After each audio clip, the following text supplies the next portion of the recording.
Ćao svima dragi naši, nadam se da ste dobro. Danas idu ove punjene tašnice. Nadam se da će se to i vam dopasti, jako je ukusno. Mislim, ja kad kažem da je jako ukusno, da vjerujte, jer ja sam baš neki gurman, ja volim puno da jedem. I želim vam sve najbolje. Ćao do idućeg recepta. Znači, pravimo danas te naše tašnice punjene kao listiće, punit ćemo i sa mljevenim mesom. Pripremili smo brašna oko 700 grama, znači 600 do 700 grama, imamo 2 kašike soli, imamo 2 paketića ovoga suvoga kvasca i 1-2 kašike ulja i na to ide vode jedno 250 ili 300 ml, znači što radimo sve otprilike, ali eto tako bi to trebalo da paše i da odgovara kako sam sad rekla, bolje rečeno. I onda to jednostavno da se umjesi, a voda mora da bude mlaka. Ne baš ono da je sad samo da je na sobnoj temperaturi voda, nego baš umlačena. Ne vruća, ali eto da se osjeti ono toplina ruke. Kad smo sve dobro umjesili, sjedinili u čini i onda istresemo na radnu površinu i sa još dodatnim brašnom premjesimo. Znači uzmemo baš tako mlaku vodu i 2 kesice od toga kvasa da ide brže dok nadolazi to sve. Kad dobro zamjesimo, ostavit ćemo u čini i pokrićemo sa folijom ili sa najlonom na toplom mjestu da nadolazi 20 minuta. Mislim, tako eto baš na taj način to tako pravimo kad nam se žuri. I sad za to vrijeme dok nam umjeseno tijesto nadolazi na toplom mjestu, ispržili smo mljeveno meso sa lukom na ulju i začinili biber, so ili ako hoćete i vagetu, s čim ko voli da začini. Važno je samo da ispržimo to meso ranije, tako da ima vremena da se ohladi. Kad budemo posle punili te tašnice, lakše je, inače topi odmah tijesto, budu rupice i onda nam ispada meso, tako da bi držalo da bude zatvorno. Mora fil da bude hladan, možete izabrati drugi fil, eto mi smo izabrali meso i onda moramo tako na vrijeme da napravimo da se može ohladiti. Sad 20 minuta nam je prošlo, tijesto je dobro nadošlo. Sad ćemo pokazati malo to, eto, sa uljem pomasti to tijesto.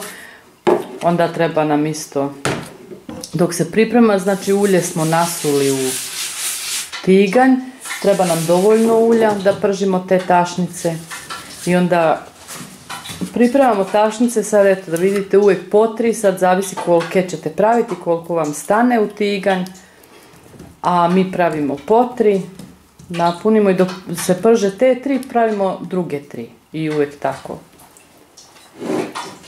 Sad samo eto da vidite kako ćemo, mada vi možete kako hoćete i fil izabrati s čim ćete puniti i kako ćete ih formati.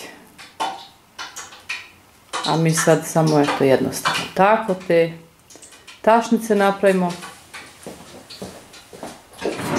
3 komada, eto zaboravio je viljušku da pripremi.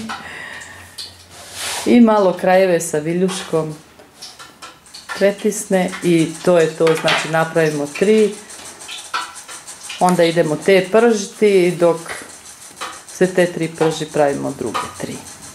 I uvijek tako i ulje se pripremi isto da možete ruke da pomastite, to je samo prste i eto. Sad kad nam se ulje prilično zagrijalo, onda ćemo staviti da se prže. Sad mi smo jučer već pravili pa imamo u ulju već tragove, vidi se.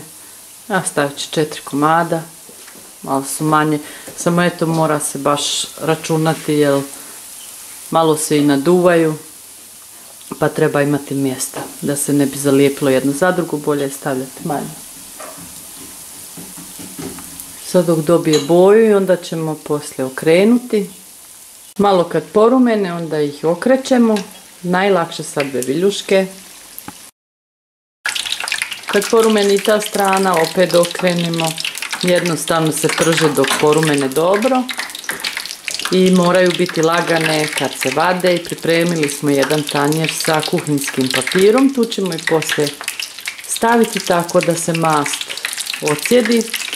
Jedna mu se malo otvorila, ali eto, i tu se desi.